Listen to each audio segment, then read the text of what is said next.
घबराहट होने लगती हो, एकदम तुरंत घबराहट हो जाए, चाहे दिन में हो चाहे रात में हो, घबराहट उत्पन्न, तो उसके लिए ध्रुमावती माता का नाम लीजिए और ध्रुमावती माता के नाम से गुड़ की 7 आप टुकड़े कर लीजिए। गुड़ की जो बट्टी होती है उसके 7 टुकड़े कर लीजिए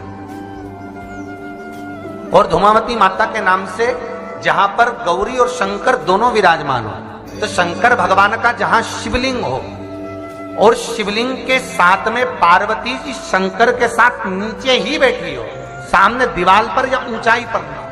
आपको पहले कहा था शंकर जी के शिवलिंग का आपको कई बार दर्शन कराया। एक विष्णु शिवलिंग होता है, एक डमरू जैसा शिवलिंग होता है जिसको बैठकर पूजा नहीं जाता, जिसको खड़े होकर जल चढ़ाया। एक शिवलिंग होता है जो जमीन पर ही रहता है, जिसको गौरी शंकर कहते हैं हमारे। तो गौरी शंकर का स्मरण कर कर, उमा महेश का स्मरण कर कर, जो शिवलिंग जमीन पर हो और पार्वती जी भी जमीन पर ही स्थापित, गौरी शंकर का स्मरण कर कर शुक्रवार के दिन शंकर भगवान पर प्रदोष काल में समय के शाम के समय पर सूर्य अस्त के कुछ ही क्षण में वो गुड़ की डिलियां आप शंकर भगवान को चढ़ा दीजिए और गौरी माता का स्मरण कर कर उसको उठाकर ले आइए।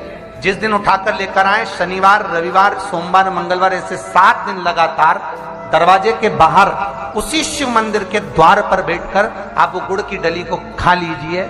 महाराज, जिंदगी में कभी घबराहट नहीं हो सकती, सिर दर्द नहीं हो सकता, बेचैनी नहीं हो सकती और पसीना नहीं आ सकता घबराहट के कारण। रात को चक सो आनंदमय।